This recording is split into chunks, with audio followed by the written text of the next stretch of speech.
नारद उवाच प्रणम्य शिरसा देवं गौरीपुत्रं विनायकं भक्तावासस्मरे नित्यमायुकामार्थसिद्धये प्रथमं वक्रतुण्डं च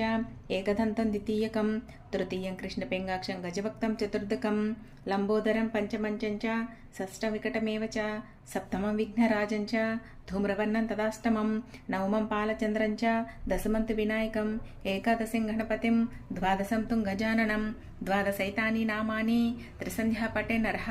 न च विघ्नभयं तस्य सर्वसिद्धिंकरं परं विद्यार्थी लभते विद्यां धनार्थी लभते धनं पुत्रार्थी लभते पुत्रान् मोक्षार्थी लभते गतिं जपेत् गणपति स्तोत्रं षड्भिर्मासे फलं लभेत् संवत्सरेण सिद्धिञ्च लभते नात्र संशयः अष्टभ्यो ब्रह्मणेभ्यः च लिखित्वा यः समर्पयेत् तस्य विद्या भवेत् सर्वा गणेशस्य प्रसादतः इति श्री संकटनाशन गणेशस्तोत्रं सम्पूर्णम्।